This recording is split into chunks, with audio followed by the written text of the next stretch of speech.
सर्दियों का मौसम पूरे जोरों पर था। पहाड़ों से बर्फीली हवाएं मैदानों की ओर उतर आई थीं। सूरज बादलों के पीछे छिपा हुआ था और गांव के लोग अलाव जलाकर अपने हाथ सेंक रहे थे। यह कहानी है उदयपुर नाम के एक छोटे से गांव की, जहां सर्दियों की ठिठुरन ने सबकी परीक्षा ले रखी थी।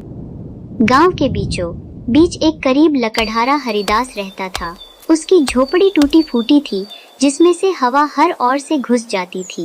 उसके पास ना तो मोटे कपड़े थे, ना ही कोई रजाई या कंबल था। फिर भी वह मेहनत करता और ईमानदारी से अपने परिवार का पेट पालता था। उसकी पत्नी गंगा और 2 छोटे बच्चे राजू और प्रतिदिन रात ठंड से कांपते रहते थे। हरिदास रोज सुबह सुबह जंगल जाता, लकड़ियां कटता और उन्हें बाजार में बेच आता। इस बार ठंड कुछ ज्यादा ही पड़ रही थी। बर्फीली हवाएं शरीर को चीरते हुए निकलती, हाथों की उंगलियां सुन्न हो जाती। लेकिन हरिदास जानता था कि अगर वह काम पर नहीं गया तो उसकी उस दिन बच्चों को खाने को कुछ नहीं मिलेगा। एक दिन वह बहुत सुबह जंगल की ओर निकल पड़ा। आसमान में बादल छाए थे और पेड़ों पर बर्फ की सफेद परत जम चुकी थी। रास्ते में उसने देखा कि एक बूढ़ा व्यक्ति ठंड से कांपता हुआ रास्ते के किनारे पड़ा है। हरिदास रुका। उसने पास जाकर देखा, वह बूढ़ा व्यक्ति बेहोश पड़ा था। हरिदास अपने साथ एक चादर लिए हुए था। वह बूढ़े व्यक्ति को उसने वह ओढ़ा दी। फिर पास की सूखी लकड़ियां इकट्ठी कर आग जलाई ताकि वह बूढ़ा थोड़ा गर्म हो सके। वह देर तक उसके पास बैठा रहा, जब तक कि उस बूढ़े व्यक्ति की सांसें सामान्य नहीं हो गई। बूढ़ा व्यक्ति उठा और हरिदास से बोला, बेटा तुम कौन हो? इतनी ठंड में तुमने अपना सोल मुझे क्यों उड़ा दिया? बाबा, मैं तो एक गरीब लकड़हारा हूँ, पर मैंने सोचा अगर भगवान ने मुझे थोड़ा भी बोल दिया है तो किसी की जान बचाना मेरा धर्म है। बूढ़े की आंखें नम हो गई और बोला, बेटा तुम्हारी दया व्यर्थ नहीं जाएगी। याद रखना, ठंड इंसान के शरीर को जमा सकती है पर इंसानियत के दिल को नहीं। उदयपुर में ठंड का प्रकोप दिन बढ़ता गया। लोग अपने घरों में दुबक कर बैठ गए। स्कूल बंद कर दिए गए थे। गांव के तालाब पर बर्फ जमने लगी थी। यहाँ तक कि खेतों में खड़ी फसलें भी ठिठुरने लगी।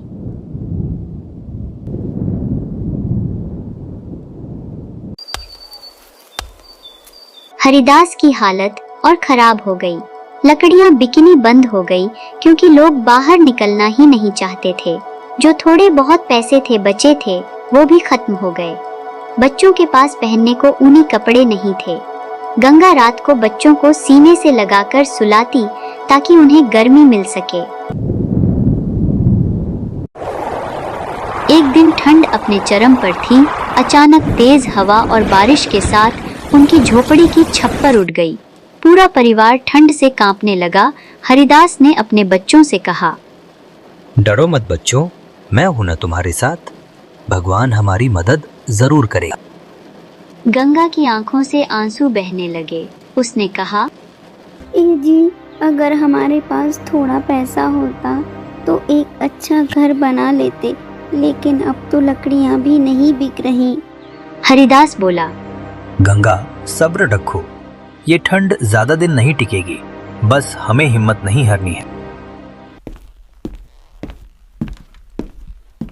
अजनबी की वापसी।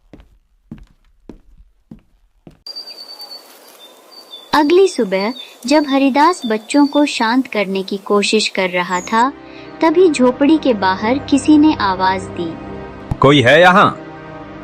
हरिदास बाहर निकला तो वही बूढ़ा व्यक्ति सामने खड़ा था, जिसे उसने कुछ दिन पहले जंगल में बचाया था। लेकिन अब उसके कपड़े साफ सुथरे थे, चेहरा चमक रहा था और उसके पीछे एक ट्रैक्टर खड़ा था। हरिदास ने चौंक कर पूछा, बाबा आप? आपने तो कहा था कि आप गरीब हैं। बूढ़ा व्यक्ति मुस्कुराया और बोला, बेटा, मैं वास्तव में इस इलाके का जमींदार हूँ।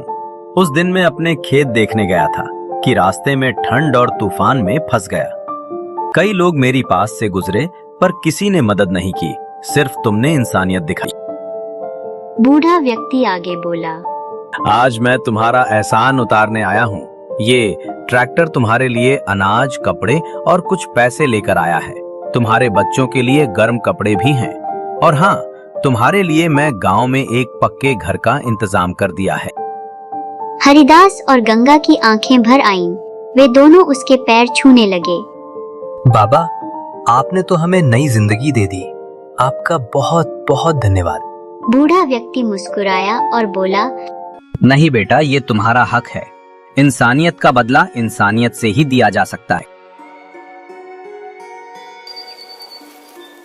कुछ ही दिनों में हरिदास का नया घर बन गया और बच्चों के चेहरे पर मुस्कान ही थी।